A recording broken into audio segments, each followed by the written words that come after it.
গল্প রাজনীতি বনাম প্রেমনীতি। লেখনীতে মাহরিন তৃণ। অন্তিম পর্ব। হসপিটাল হতে ডিসচার্জ পাওয়ার পর সান্নিধ্যের পুরোপুরি সুস্থ হতে লেগে যায় ১.৫ মাসের মতো সময়। তবে দুর্ঘটনার চিহ্ন হিসেবে নানা ক্ষত স্পষ্টভাবে রয়ে গিয়েছে এখনো তার শরীর জুড়ে। কপালের একটু উপরে চুলের আড়ালে কাটা অংশের দাগটা শুকিয়ে গেলেও কালশিটে বর্ণটা বেশ গাঢ় হয়ে আছে। ডান হাতের কবজিতে অস্ত্রোপচার হওয়ার কারণে সেখানে এখনো চলমান ফিজিওথেরাপি। তবে এসবে কোনো ভ্রূক্ষেপ নেই সাবেক এই এমপি সাহেবের। ডাক্তারের সাজেশন ছিল অন্তত ১ সপ্তাহ বেড রেস্টে থাকার। কিন্তু এই মানব দুদিন কোনোমতে বেড রেস্ট কাটিয়ে তারপর হতেই নেমেছে ভোটের মাঠে। পুরোদমে শুরু করেছে তার জমানো সব কাজ। ফুসরত মেলবার সময় নেই এখন আর একদণ্ড। একের পরে এক শোডাউন, মিটিং, মিছিলে পার করে চলেছে এক একটা দিন। নির্বাচনের শেষ মুহূর্তের সময়টাকে সে একদম ধরে বেঁধে নিয়েছে। কেননা প্রতিদ্বন্দ্বীর অবস্থানও বেশ শক্তিশালী। হাড্ডাহাড্ডি লড়াইয়ের আভাস চলছে চারদিকে। সময়ের ধারা অক্ষুণ্ণ রেখে দরজায় কড়া নাড়ছে নির্বাচন। মাঝখানে রয়েছে আর একটা মাত্র দিন। প্রচারণা সহ সমস্ত কিছু কালকের মাঝেই সমাপ্তি ঘটবে। আর এই বিশেষ মুহূর্তে মিসেস সান্নিধ্য ব্যস্ত তার সেমিস্টার ফাইনাল নিয়ে। প্রচণ্ড ইচ্ছে ছিল নেতা সাহেবের সাথে থেকে শেষ মুহূর্তে তাকে সঙ্গ দেওয়ার। চাইলে হয়তো দিতে পারত, কিন্তু সে তার ইচ্ছেকে বিশেষ একটা কারণে মাটি চাপা দিয়েছে। বিষয়টা পরীক্ষার কারণে হলেও এর ভিতরে কাহিনী রয়েছে ভিন্ন। রাত তখন ৮টা। আজকে একটু বিকেল বিকেল করে ঘুমিয়েছিল শাহমিকা। ৩:৩০-র দিকে ঘুমিয়ে উঠেছে প্রায় ৭টার কাছাকাছি সময়ে। আর এই মোক্ষম সুযোগটাকেই লুফে নিয়েছিল শেহরিন। দরজা জানালা ফোন সমস্ত কিছু বন্ধ করে টানা পড়েছে সে। মাঝে ৭-৮ মিনিট মাগরিবের নামাজের জন্য বিরতি দিয়ে পুনরায় আবার শুরু করে একদম থেমেছে মেয়ে উঠার সঙ্গে সঙ্গে। ঘুম ঘুম চোখে থাকা শাহমিকা গুনগুন করে কান্না করছে মায়ের কাঁধে মাথা রেখে। শেহরিন জানালাগুলো এক হাতে খুলে দিয়ে বেলকনির দরজাগুলোও খুলে দেয় সেই সাথে। এতক্ষণে জমায়েত হওয়া গুমোটে আবহাওয়া কেটে নির্মল হাওয়া প্রবেশ করে ভিতরে। শব্দবিহীন নীরব এই ৪ ঘন্টা পরে বেশ কমফোর্ট ফিল করেছে সে। এজন্য মনটা একটু হালকাও লাগছে। স্টাডি ডেস্কের সঙ্গে হলুদ স্টিকি নোটে পরবর্তী সময়সীমা লেখা তার রাত ১১টা থেকে ভোর ৪টা পর্যন্ত। চলমান এই সেমিস্টার ফাইনালে বিশেষ করে পরীক্ষার আগের দিনগুলোতে সে তার ঘুম হারাম করে দিয়েছে নিজের জন্য। কঠোর অধ্যবসায় হয়েছে বিছানাবিমুখ। মেয়ের জন্য ইনস্ট্যান্ট কিছু নাস্তা তৈরি করবে এখন। তাকে সময় নিয়ে খাওয়াবে, সাথে কিছুটা সময় খেলবে, সময় কাটাবে। তারপর ঠিক ১০টার সময় হালকা পাতলা ডাল ভাত ডিনারের জন্য তৈরি করবে। ঘড়ির কাঁটার সঙ্গে শেহরিনের মোটামুটি বোঝাপড়া শেষ। পরিকল্পনা মতো ওটস রেডি করে মেয়েকে ফ্রেশ করিয়ে ড্রয়িং রুমে বসে খাওয়াতে। ১ চামচ মুখে দিতে না দিতেই বেজে ওঠে কলিং বেল। একটু মা, দরজাটা খুলে আসি। শাহমিকাকে বসিয়ে রেখে শেহরিন ছোটে দরজা খুলতে। দরজা খোলার সঙ্গে সঙ্গে উপস্থিত মানুষগুলোকে দেখামাত্র তার ঠোঁট প্রসারিত হয়ে যায়। উচ্ছ্বসিত গলায় বলে, এত রাতে গেস্ট আমার বাসায়। বিনা দাওয়াতেই চলে এলাম। কাহিনী কি? রেডি হও।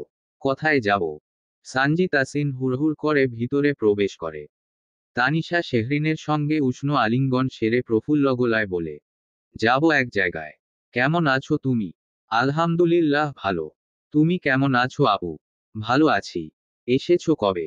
আজকেই এসেছি। শুনলাম তুমি নাকি নেত্রী সাহেবা হয়ে গিয়েছো। ভোট প্রচারণা করেছো সান্নিধ্যের হয়ে। ওই একটু। হায়রে রাজনীতি দেখে নাক সিটকানো নারী। স্বামীর জন্য হয়ছো তুমি আজ ছলনাময়ী। শেহরিন তানিশার কথায় হেসে ফেলে। খানিকটা লজ্জা পেয়ে বলে, জানি তো তুমি আমাকেই খ্যাপাতে এসেছো। আসবো না মানে? এত বড় কাণ্ড ঘটিয়ে ফেলেছো। তোমাকে লজ্জা দিতে দিতে লাল টকটকে টমেটো করে ফেলবো। কিন্তু আগে লিটল সান্নিধ্যের সঙ্গে দেখা করি। দেখি সে বাবার মতো কতবড় মাস্তান হয়েছে। তানিশা ভিতরে যেতেই সর্বশেষে সুযোগ পায় তিথি। শেহরিনের সম্মুখে দাঁড়িয়ে আলতো হেসে বলে, ছোট চাচু চাচিমা আজকে আমাদের ডিনারের ইনভাইট করেছে রেস্টুরেন্টে। তোমাকে ফোন করেছে অনেকবার, ধরনি কেন? ধরিনি। সরি ভাবি, আমার ফোন বন্ধ। হ্যাঁ, আমরাও কল করে সুইচ অফ পেয়েছি। সেজন্য একদম ডিরেক্ট তোমাকে নিতে এলাম। সান্নিধ্যকে তো ফোন করে লাভ নেই, কখনোই রিসিভ করবে না। নাও ঝটপট রেডি হয়ে নাও এখন। তিথি শেহরিনকে পাশ কাটিয়ে ভিতরে চলে যায় শাহমিকার কাছে। শেহরিন দরজার সম্মুখে দাঁড়িয়ে থেকে খানিক সেকেন্ডে হিসেব নিকেশ করে ফেলে। এই মুহূর্তে বের হওয়া মানে সমস্ত টাইম টেবিল 360 ডিগ্রি কোণে ঘুরে যাওয়া। আর সে যদি ঠিকভাবে টাইম ম্যানেজমেন্ট করতে না পারে কিংবা পড়া কিছু বাদ থাকে তাহলে টেনশনে টেনশনে হাই ফোবিয়ার পেশেন্ট হয়ে যাবে। কালকের এক্সামের জন্য আজ সবকিছু স্যাক্রিফাইস তার। এই সুসময় কিংবা পারিবারিক আড্ডা সে পরেও করতে পারবে, কিন্তু একবার এক্সাম খারাপ হলে নানা কোনোভাবেই না। সানজি তিথি মেতে উঠে শাহমিকাকে নিয়ে। এদিকে রাজকন্যা ও তার পরিচিত মুখদের দেখা পেয়ে খুশিতে আত্মহারা হয়ে ওঠে। শেহরিন দরজা লাগিয়ে ধীর পায়ে এগিয়ে আসে উপস্থিত সবার মাঝে। চোখে মুখে আর্ষ্টভাব ফুটিয়ে আমতা আমতা স্বরে বলে, মানে ভাবি আমার যাওয়া সম্ভব নয়।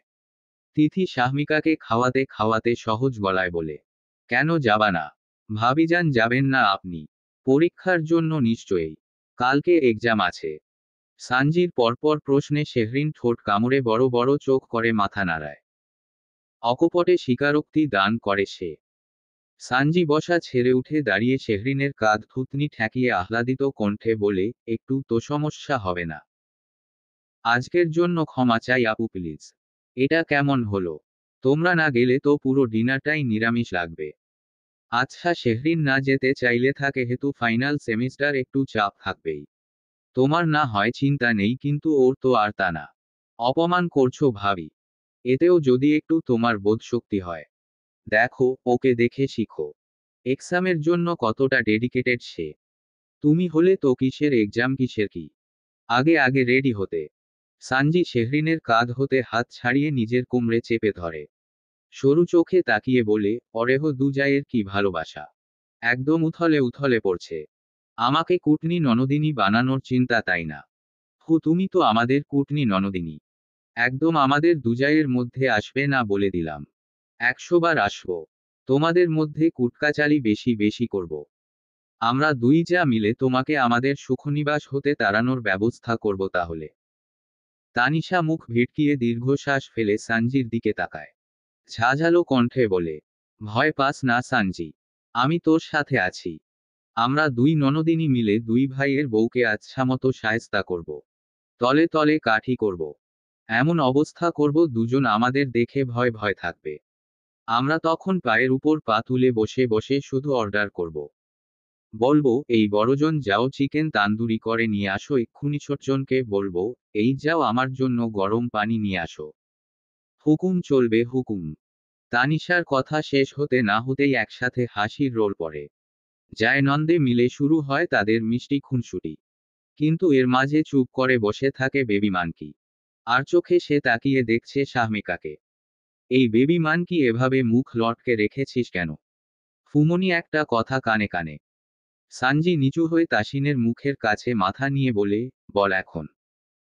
চাচিমণিকে বলো, প্রিয় পানিকে আমরা ডিনার করাতে নিয়ে যাব। ডিনার করিয়ে আবার বাসায় দিয়ে যাব। তুই বল। না তুমি বলো। তোর বললে কি সমস্যা? তুমিই বলো না। কি গুজুর গুজুর ফুসুর ফুসুর হচ্ছে? হ্যাঁ। সানজি সোজা হয়ে দাঁড়িয়ে নিরাশামাখা কণ্ঠে বলে, কি আর হবে? আমার বাপ্পারাজ সাহেবকে তোমরা আর কত ছ্যাঁকা দিবে? সে তার ইয় পানিকে ছাড়া ডিনার করতে যাবে না। আমাকে বলছে, চাচিমণিকে বলো ইয় পানিকে সঙ্গে নিয়ে যেতে। ডিনার শেষে আবার দিয়ে যাবে বাসায়। শেহরিন প্রত্যুত্তর দেওয়ার আগেই তানিশা তোরাক করে বলে, আইডিয়াটা কিন্তু মন্দ নয়। শেহরিন নাই গেল, আমরা শাহমিকাকে নিয়ে যাই। ফিরতে পথে আবার বাসায় ড্রপ করে দিয়ে যাব। এটাই ভালো হবে। আপু এই বাচ্চা মোটেও স্থির থাকবে না। তোমাদের ডিনারও করতে দিবে না প্রপারলি। শুধু শুধু ঝামেলা করার কারণ নেই। তোমরা যাও, আমরা পরে আবার গেট টুগেদার করব। এই মেয়ে চিন্তা কি? শাহমিকাকে রাখার তো মানুষ আছেই। শেহরিন সামান্য কপাল ভাঁজ করে বসে বলে, কে সে? কেন? আমাদের পেয়ারে মজনু সাহেব। সানজির কথায় সবাই একযোগে তাকায় তাসিনের দিকে। ক্লাস 4-এ পড়ুয়া বাচ্চাটা এখন একটু বড় হয়ে যাওয়ার দরুন সবার তাকানোর ভঙ্গিমা দেখে খানিকটা লজ্জা পায়। শেহরিন মুচকি হেসে দুহাতে টেনে নিজের কোলের মাঝে নিয়ে আসে, গালে চুমু দিয়ে বলে, তোমরা ওকে কেন এত লজ্জা দাও? হ্যাঁ, আমার বাবাটা দেখো লজ্জায় গাল লাল করে ফেলেছে। রাখো তোমার লজ্জা। বাসায় সারাক্ষণ শাহমিকা শাহমিকা বলে ঘ্যান ঘ্যান করে। এই বেবি মান কি পারবি না তোর পেয়ারি লাইলাকে সামলে রাখতে? যদি না করিস তাহলে কিন্তু আমরা ভিলেন হয়ে তোদের আলাদা করে দিব। তাসিন শেহরিনের কোলের মাঝে মুখ লুকিয়ে ধীর কণ্ঠে বলে, পারবো, কিন্তু ছোট্ট বেবিটা তো আমাকে দেখে ভয় পায়। এটা ব্যাপার না, এক্ষুনি ভয় কাটিয়ে দিচ্ছি। সানজি শাহমিকাকে তাসিনের কাছে নিয়ে আসতেই শাহমিকা ভয়ার্ত চোখে তাকায় তার দিকে। কেন জানি সে বেবি মানকিকে দেখলেই ভয় পায়, কাছে যায় না মোটেও। কাছাকাছি আসতেই সে ফুমনির কাঁধে মুখ ঘুরিয়ে নেয়, দুহাতে চেপে ধরে গলা। সানজি অনেক চেষ্টা করে তাসিনের সঙ্গে রাজকন্যাকে একটু সহজ করার জন্য। হাঁটু ভেঙে বসে আদুরে আহ্লাদে সে তাসিনের সামনে তাকে দাঁড় করায়। নানান কথা বলে বলে তার মুখটা ঘুরিয়ে সামনে এনে কোমল হাতটা তাসিনের হাতের উপর রাখে।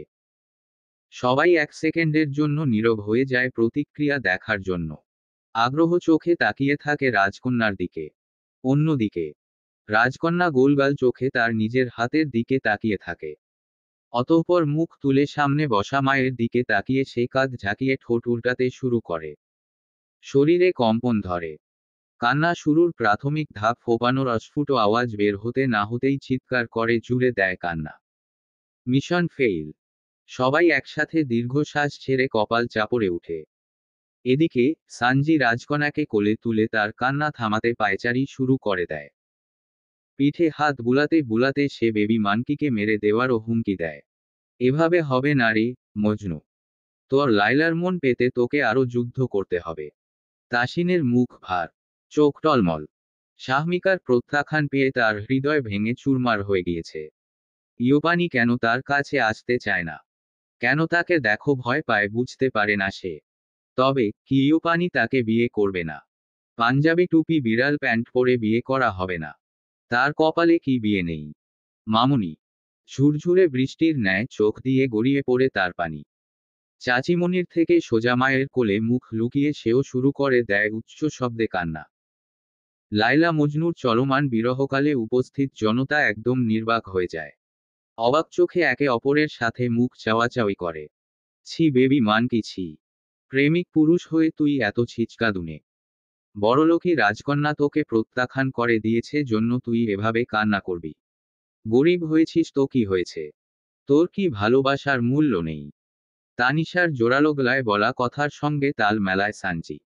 শাহমিকাকে কোলে রেখে হাঁটতে হাঁটতে বলে, অবশ্যই মূল্য আছে। খান বংশের ছেলে তুই। তোর চাচু নামকরা মাস্তান এই চট্টগ্রামের। আর তুই কি না সামান্য প্রত্যাখ্যান পেয়ে এমনভাবে কান্না করবি? শোন বেবি মান কি, তোর চাচিমণির ডিএনএ তার মেয়ের মধ্যে। তাই প্রত্যাখ্যান করে দেওয়াটা নর্মাল। তোর চাচুকেও তোর চাচিমণি এমনভাবে প্রত্যাখ্যান করে দিয়েছিল কিন্তু তোর চাচু হাল ছাড়েনি। দেখ, বিয়ে করে তোর জন্য ইয়োপানিকে নিয়ে এসেছে। তোরও উচিত হাল ধরে থাকা। একদিন না একদিন ঠিকই মন পাবি ইয়োপানির। হায়রে সানজি আপু, সত্য কথা। কোনো ভেজাল নেই এতে। সহমত। সহমত। এই সানজি আর তানিশা মিলে আমার ছেলেটাকে পাগল বানিয়ে ছাড়বে। তোমার ছেলে প্রেমে দিওয়ানা হলে আমাদের কি দোষ ভাবি? আর কিছু বুঝতে চাই না, এনাফ হয়েছে। চাচু চাচিমণি ওয়েট করছে। যাও শাহমিকাকে রেডি করিয়ে নিয়ে আসো। আর দেরি করাটা ঠিক হবে না। বিরহ বেদনার ক্রান্তিলগ্ন কাটিয়ে তাসিনকে সাহস দিয়ে কাজ লেগে পড়ে সানজি। শেহরিনের মানা উপেক্ষা করে সে চলে যায় শাহমিকাকে রেডি করিয়ে নিতে। অতঃপর সব ঠিকঠাক করে 9টার কাছাকাছি সময়ে বের হয়ে যায় তারা প্রত্যেকে। শেহরিন সবাইকে বিদায় দিয়ে দরজা লাগিয়ে সোফায় বসে পড়ে। চোখ বন্ধ করে দীর্ঘশ্বাস ফেলে সে নিজের ক্লান্তি ভাব দূর করে। মনে মনে সিদ্ধান্ত পরিবর্তন করে, যেহেতু শাহমিকা বাসায় নেই, এই মুহূর্তে রান্নাটা অফ রেখে পড়তে বসবে। শাহমিকা আসলে ওকে সময় দেওয়ার সঙ্গে সঙ্গে ঝটপট রান্নাটা সেরে ফেলবে। তাহলে একসঙ্গে দুটো কাজই হলো। যেই ভাবনা সেই কাজ। শেহরিন বসা ছেড়ে আবারও চলে যায় তার স্টাডি টেবিলে। ওয়াটার পট হতে ঢোকে ঢোকে পানি পান করে নিজেকে সে সুস্থির করে নেয়। অতঃপর ঘড়ি ধরে শুরু করে পড়া। রাত 12টার কাছাকাছি। শহুরে আলো নিভে অর্ধেকে চলে এসেছে। কমে এসেছে যানবাহনের ঘনঘটা শব্দ।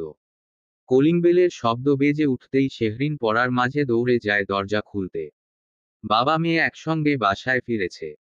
আসার সময় সান্নিধ্য শাহমিকাকে নিয়ে এসেছে ওদের থেকে। সারাদিন শেষে ক্লান্তিমাখা প্রিয় মুখটা দেখতেই সান্নিধ্য তার প্রিয় ফুলকে আগলে নেয় নিজের মাঝে। রোজাকার নিয়মের মতো ঘরে প্রবেশের সঙ্গে সঙ্গে কপালে এঁকে দেয় গাঢ় একখানা চুমু। অনেক ক্লান্ত লাগছে আপনাকে। ওকে নামিয়ে দিয়ে ফ্রেশ হয়ে নিন। আমি ডিনার রেডি করছি। এক্সাম না কালকে তোমার। হু। যাও তাহলে পড়ো। শেহরিন চোখ পাকিয়ে তাকায়। ওড়না দিয়ে সান্নিধ্যের কপালে জমা বিন্দু বিন্দু ঘামের কণাগুলো মুছে দিতে দিতে বলে, এতক্ষণ পড়েছি। এখন একটু ব্রেক। কোনো সমস্যা হবে না, আপনি ফ্রেশ হয়ে নিন। আমারও কোনো সমস্যা নেই, তুমি রুমে চলো। আমাকে রাগাবেন না নেতা সাহেব। যেটা বলছি সেটা করুন। আমিও বেশি কথা বলতে চাই না। সোজা রুমে যাও। কি করতে হবে সেটা বলো। শেহরিন সান্নিধ্যকে হার মানাতে মানাতে ক্লান্ত হয়ে ওঠে। কিন্তু সান্নিধ্য তার কথা কর্ণপাত করে না। মেয়েকে নামিয়ে দিয়ে সোজা পাজাকোলে তুলে নেয় তার অর্ধাঙ্গিনীকে। শেহরিন আকস্মিক কাণ্ডে আতঙ্কিত চোখে তাকিয়ে বলে, হায় খোদা, আপনার হাত ভালো হয়নি এখনো নেতা সাহেব? কি করছেন আপনি? নামা বলছি না মানে এক্ষুনি। কিছু হবে না। হাত ঠিক হয়ে গিয়েছে আমার। ফিজিওথেরাপিতে এরকম ব্যায়ামই করতে হয়। শেহরিনকে ফের স্টাডি টেবিলে বসিয়ে দেয় সান্নিধ্য। অতঃপর মাথায় হাত বুলিয়ে দিয়ে ঠান্ডা শীতল চাহনিতে তাকায়। ঠোঁটের কোণে মৃদু হাসি টেনে শান্ত কণ্ঠে বলে, চেয়ার ছেড়ে উঠলে পানিশমেন্ট হবে। 10 মিনিট কানে ধরিয়ে দাঁড় করিয়ে রাখব। তাও সেটা মেয়ের সামনে। ছবি কেয়ারফুল, পড়ো মন দিয়ে। শেহরিন গাল হাত দিয়ে হতাশা মাখা চাহনিতে তাকিয়ে থাকে তার নেতা সাহেবের দিকে। কে বলবে, এই মানুষটা সকাল 6টায় বের হয়ে রাতটা 12টা ফিরেছে, তাও সেই এনার্জি নিয়ে। এই যে দুচোখ ভরা তার ক্লান্তির রেশ, তবুও কি সুন্দর করে প্রিয়তমার সামনে সেটা লুকিয়ে যাচ্ছে। গলার স্বর তার ভেঙে গিয়েছে সারাদিনের মিটিং মিছিলে, এদিকে প্রিয়তমার সামনে নিজের শীতল স্বরে সে ঝর্ণায় গা ভিজিয়ে দিচ্ছে। এই মানুষটা কি তবে যন্ত্র? যে যন্ত্র শুধুমাত্র তার প্রিয়তমাকে সকল কাজ হতে নিষ্পত্তি দেয়। তাকে মাথায় তুলে রাখে পরম যত্নে। রাত 1টা ছুঁই ছুঁই।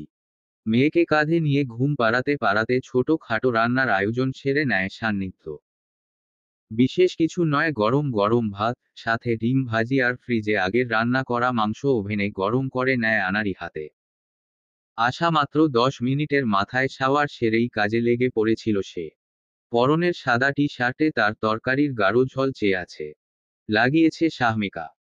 ডিম ভাজার সময় একটুখানি সেদিকে মনোযোগ দিতেই রাজকন্যা ছাড়া পেয়ে বের করে রাখা মাংসের বাটির ঢাকনা সরিয়ে আঙুল চুবিয়ে দিয়েছিল তাতে। অতঃপর সোজা গিয়ে লাগিয়ে দেয় বাবার টি শার্টে। লম্বা সময় ধরে এমন দুষ্টামি, ছোটাছুটি করে অবশেষে ক্লান্ত হয়ে বাবার কোলে উঠে ঘুমিয়ে পড়েছে সে। ফুমনির সাথে একটু আকটু খেয়েছে রেস্টুরেন্টে, এজন্য আর মুখেই তোলেনি খাবার। একদম গভীর নিদ্রায় ঢলে পড়েছে। কিচেনের সবকাজ গুছিয়ে শাহমিকাকে শুয়ে দিয়ে সান্নিধ্য প্লেটে খাবার নিয়ে এসে থিতু হয় শেহরিনের কাছে। স্টাডি টেবিলের পাশে একটা চেয়ার টেনে বসে পড়ে সে। দক্ষ হাতে সুন্দর করে ভাতের লোকমা তুলে মুখের সামনে ধরে শেহরিনের। শেহরিন বই বন্ধ করে চুপচাপ বাড়ানো লোকমা মুখে তুলে নেয়। খাবার খেতে খেতে নেতা সাহেবের চোখের দিকে তাকিয়ে বলে, এত প্রশ্রয় পেয়ে পেয়ে আপনার মাথায় চড়ে বসেছি। তোমার স্থান আমার মাথাতেই। এত পারফেক্ট হাজবেন্ড হতে কে বলেছে? পারফেক্ট ওয়াইফের জন্য পারফেক্ট হাজবেন্ড হওয়া অনিবার্য। কথার যুদ্ধে আপনাকে হার মানানোর সাধ্যি নেই আমার। হ্যাঁ, কিন্তু রাজনীতি নিয়ে কথা তুললে তখন আন্তর্জাতিক ডিবেট কম্পিটিশন করো আমার সাথে।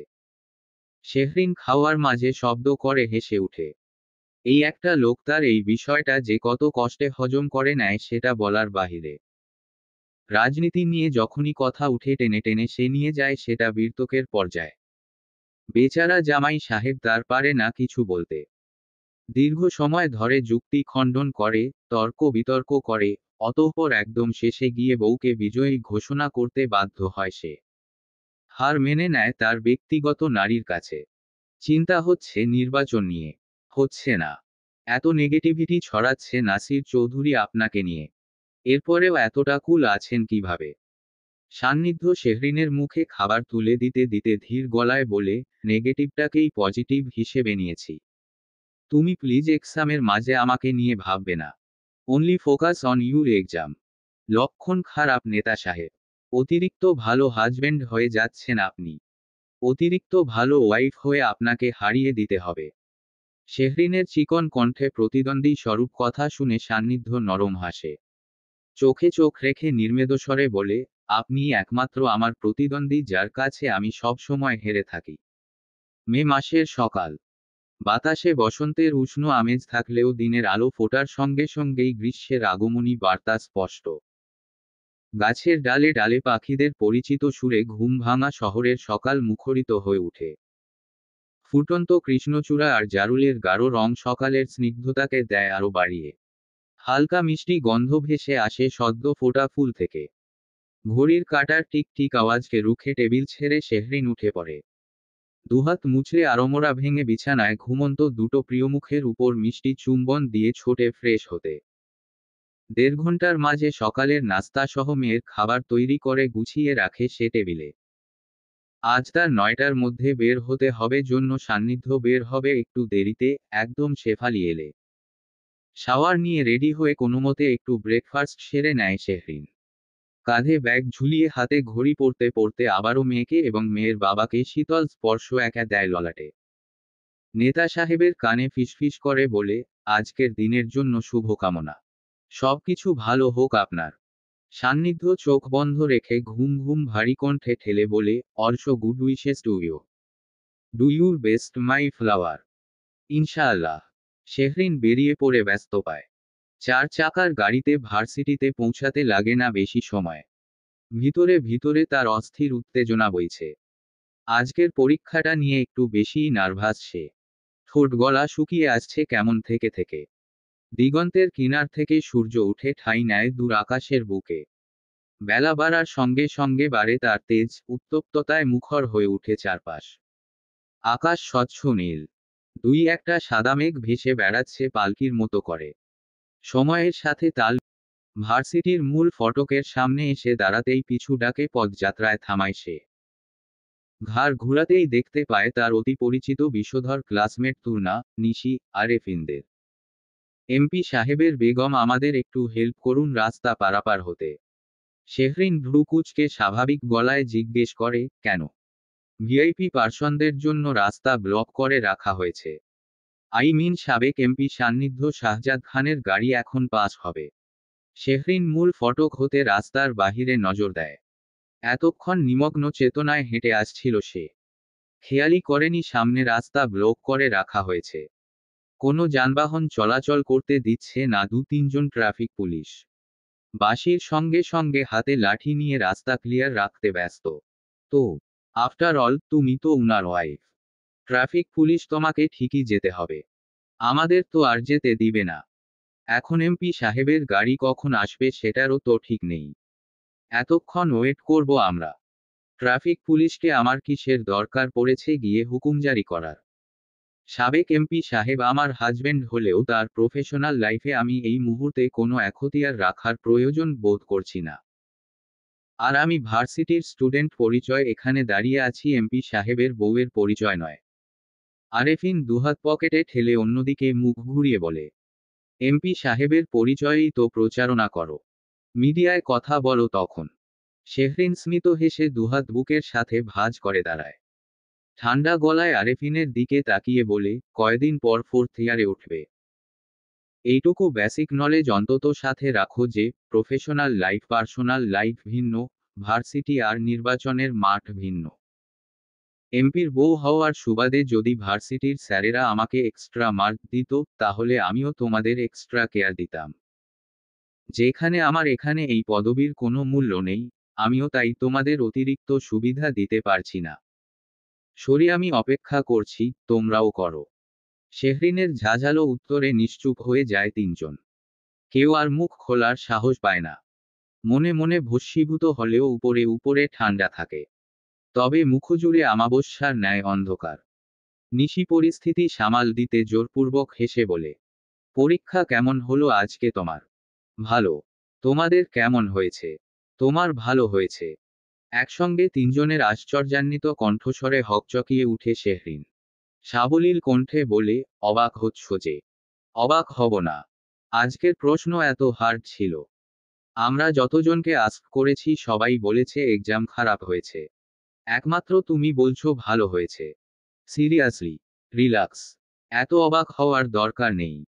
প্রশ্ন হার্ড হলেও সবাই যে খারাপ করবে এমনটা নয়। এর মাঝেই দেখবে টপাররা হাইয়েস্ট মার্ক পেয়েছে। তোমার যেহেতু ভালো হয়েছে তুমিও তাহলে ভালো মার্ক পাবে। জানি না অ্যাকচুয়ালি। দেখা যাক, আল্লাহ ভরসা।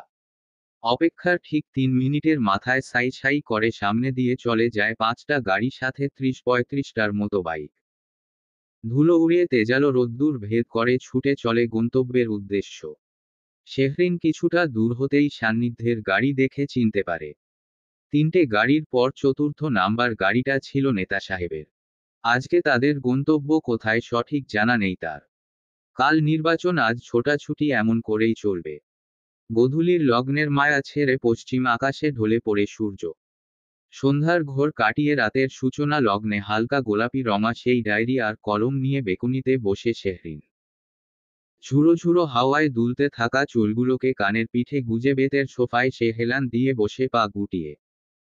কলমের কালিতে ছোঁয়া পৃষ্ঠাগুলোকে কাটিয়ে সে চলে যায় ঝকঝকে এক মসৃণ পৃষ্ঠায়। কিছুক্ষণ এক দৃষ্টিতে তাকিয়ে থেকে সেই পৃষ্ঠার দিকে। অতঃপর স্বতঃস্ফূর্ত ভাবমূর্তিতে লম্বা করে শ্বাস টেনে শুরু করে লেখা।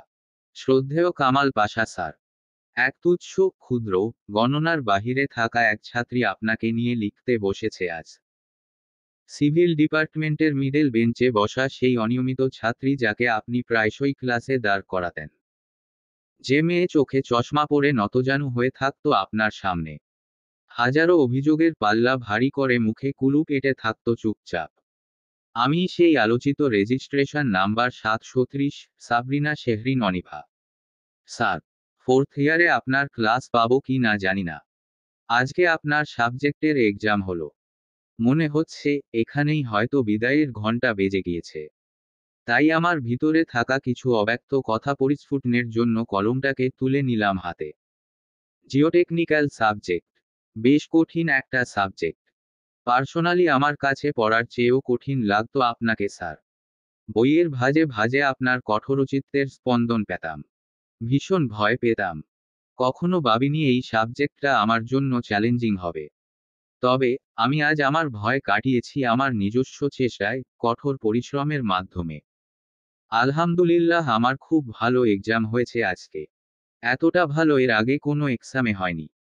প্রশ্ন অন্য সবার কাছে হার্ড মনে হলেও আমার কাছে স্ট্যান্ডার্ড মনে হয়েছে। আমি পুরোটা আমার মতো করে কভার করতে পেরেছি। আমি ভীষণ সন্তুষ্ট, পরিতৃপ্ত। আলহামদুলিল্লাহ। যদি আল্লাহ চায়, যদি দুর্নীতি, পূর্ববর্তী আক্রোশ কিংবা ব্যক্তিগত আক্রমণাত্মক মনোভাব না থাকে, আমার বিশ্বাস সর্বোচ্চ নাম্বারটা হয়তো আমার দখলে থাকবে। ক্লাস টপারদের সাথে আমার কথা হয়েছে। তাদের ছোট ছোট দু-একটা ভুল যেগুলো আমি সহজেই উতরে এসেছি। আমি মোটেও অহংকার করছি না। আমি শুধু আমার কষ্টের প্রতিফলনগুলোতে চোখ বুলিয়ে নিজের ভিতরের আত্মবিশ্বাস টেনে বের করছি। আমার নির্ঘুম রাতের ফসল, আমার কঠোর অধ্যবসায়ের ফসল। ঠিক যেমন কষ্ট করে কৃষক জমিতে ধান ফলায়। বিরূপ আবহাওয়া না থাকলে সে যেমন আশা করে ফলন ভালো হবে, ঠিক তেমনভাবে আমিও আশা করছি আমার মার্কস অনেক ভালো আসবে। আমি চাই আপনি আমার খাতা খুব ভালোভাবে দেখুন স্যার। খাতা দেখা শেষে আপনি যখন টোটাল মার্কস লিখবেন তখন আপনার বলা সবার জন্য সব নয় এই কথাটা মিথ্যা প্রমাণ হয়ে যাক। আপনার দামি মূল্যবান মস্তিষ্কে একটা ছোট্ট অনুধাবন হোক, মানুষ চাইলে সব পারে। প্লিজ জেন্ডার দিয়ে জাস্টিফাই করবেন না স্যার। মেয়ে মানুষ শুধু ঘর সংসার সামলানোর জন্য এমন ধারণাটা ফিকে হয়ে যাক মলিন রোদের মতো। মেয়েরা সংসারের ধর্ম বোঝে, মেয়েরা বাচ্চা সামলায়, পড়াশোনা করে নিজের পায়ে দাঁড়ায়, বড় বড় সেক্টরে ফিমেলদের পদচারণা থাকে ঝকঝকে কাচের মতো। যেখানে সে নিজের প্রতিচ্ছবি দেখে নিজেকে কংগ্রাচুলেট করে বলে, you did it, girl. I am very proud of you. Sir, as a housewife আমার মন যেমন সংসারে থাকবে, অ্যাজ আ স্টুডেন্ট আমার মন সেরকম পড়াতেও থাকবে। ইন ফিউচার আমি খুব বেশি বড় পদে অভীষ্ট হতে না পারলেও নামের আগে অনুমোদিত ইঞ্জিনিয়ার শব্দটা বসাবই ইনশাআল্লাহ। গভর্নমেন্ট হোক কিংবা কর্পোরেট জব সেক্টর হোক, নিজের মেধা যাচাইও অবশ্যই করব ইনশাআল্লাহ। আমার আপনার প্রতি কোনো অভিযোগ নেই স্যার, রয়েছে শুধু অনুনয়। প্লিজ স্যার, আমার মতো শেহরিনদের ভিতরটাকে ক্ষত করবেন না। স্বইচ্ছায় কে নিজের স্বপ্ন বিসর্জন দিতে চায় বলুন? পরিস্থিতি, পরিবেশ, অবস্থান সবসময় আমাদের অনুকূলে থাকে না। অনেক কিছুর সঙ্গে লড়াই করে নিজের জায়গাটা ধরে রাখতে হয়। একটা মেয়ের জীবনে অনেক অজানা গল্প থাকে, অনেক কষ্ট লুকায়িত থাকে, তার পিছিয়ে পড়ার অনেক কারণ থাকে। তাই বলে সে যে জীবনে কিছু করতে পারবে না, এই তিক্ত কথাটা মাথায় না আসুক। আপনি সম্মানিত শ্রদ্ধাশীল একজন ব্যক্তি। আপনার চোখে চোখ রেখে কথা বলার স্পর্ধা আমি করি না। তবে ডায়েরির ভাঁজে লুকিয়ে থাকুক আমার নীরব প্রত্যুত্তর। সেদিন যে প্রশ্নগুলো আমার গলায় কাটার ন্যায় বেঁধেছিল, আজ কলমের কালিতে তা উগরে দিলাম। আমার পরীক্ষার খাতা হোক এসব কিছুর নির্ভেজাল উদাহরণ। যে উদাহরণ আপনার অন্তরের চার পাল্লার কপাটযুক্ত জানালা খুলে দিতে সক্ষম হবে। আপনার হৃদয়ে সহানুভূতির হাওয়া বইবে। অনুপ্রেরণা দিয়ে বলবেন, মানুষ চেষ্টা করলে সব অর্জন করতে পারে। এগিয়ে যাও, ভয় নেই। আজ এই পর্যন্তই। অনেক লিখে ফেলেছি, আবেগী হয়ে উঠেছি। ভালো থাকবেন স্যার, ভালো হোক আপনার রাজনীতি বনাম প্রেমনীতি। মাহরিন তৃণ। উপসংহার, শেষাংশ। মায়া কি? খুব সহজ উত্তর। ছোট শব্দ কিন্তু ভারুত্ব অনেক। মায়া হলো পরের জন্য নিজের এক টুকরো আত্মা রেখে দেওয়া। যেমনটা মা রাখে সন্তানের মধ্যে, বন্ধু রাখে বন্ধুর হৃদয়ে, কিংবা একজন প্রেমিক রাখে প্রেমিকার জীবনে। কিন্তু সমস্যাটা হয় তখন, যখন আমরা ওই মায়ার সুতো দিয়ে নিজেকে বেঁধে ফেলি। মায়ার জালে এমনভাবে আটকে যাই যে, নিজের পাল ছেড়ে পরের নৌকার মাস্তুলে ঝুলতে থাকি। নিজের পথ ভুলে পরের চিহ্নিত পথে হাঁটি। তখন এই মাই হয়ে ওঠে এক বিষাদ মাখা কারাবাস। শেহরিন টের পায় সেই বিষাদ মাখা কারাবাসের অনুভূতি, যার ফলে চোখ দিয়ে টুপ করে ঝরে পড়ে তার এক ফোঁটা নির্মেত পানি। নিজের মনের সঙ্গে কথোপকথনের মাঝে সে আবেগী হয়ে ওঠে। ভিতরটা পুড়ে যায় নরম এক যন্ত্রণায়। হাতের লাগেজটা সে শক্ত করে চেপে ধরে, পুরো রুমের কোণা চোখ বুলিয়ে দেখতে থাকে আরও একবার। আজ তার ছোট্ট এই সংসার ছেড়ে যাওয়ার দিন। আসল নীড়ে ফিরে যাওয়ার তরজোর। কাল রাত হতেই প্যাকিং শুরু হয়েছে। গুরুত্বপূর্ণ জিনিস সব রাতেই স্থানান্তর করা হয়ে গিয়েছে সুখনিবাসে। এখন শুধু বাকি ঘরের সমস্ত ফার্নিচার, যেগুলো কালকে নিয়ে যাওয়া হবে। আজকের জন্য বন্ধ রাখা হয়েছে সব কাজ। শাহজাহান সাহেব হুট করে কালকে রাতে ফোন দিয়ে বিশেষ নির্দেশনা দিয়েছেন নেতা সাহেবকে। জোর গলায় আদেশ দিয়ে বলেছেন, বউ বাচ্চা নিয়ে এক্ষুনি সুখনিবাসে ফিরতে। সে কোনো কথা, কোনো প্রকার এক্সকিউজ শুনতে চান না। যদি নেতা সাহেব সেই আদেশ অমান্য করে তাহলে সে নিজে গিয়ে বৌমা নাতনিকে নিয়ে আসবে। সান্নিধ্য চেষ্টা করে বাবাকে শান্ত করে বুঝাতে। তারা অতি শীঘ্রই ফিরবে এই আশ্বাস অনেকবার দিলেও তা বিশেষ একটা কাজে দেয় না। শাহজাহান সাহেব নিজস্ব সিদ্ধান্তে অনড়। সে কোনোভাবেই কোনো কিছু মানতে নারাজ। সান্নিধ্য বাবার হঠাৎ এমন একরোখা সিদ্ধান্তে প্রথমে একটু দ্বিধাগ্রস্ত হলেও পরবর্তী সময়ে বুঝতে পারে এটা তার একার কাজ নয়। সম্মিলিত প্রচেষ্টায় তাদেরকে বাসায় ফিরিয়ে নেওয়ার জন্য এই কৌশল অবলম্বন করা হয়েছে।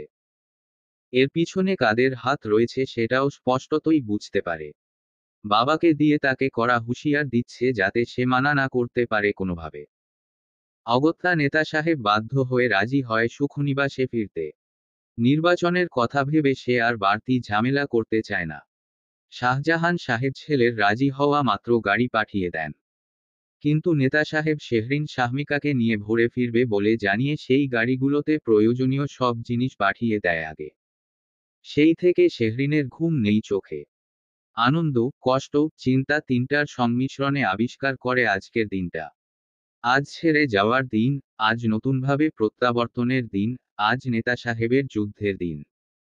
একদম খালি হাতে এসেছিল সে এই অ্যাপার্টমেন্টে।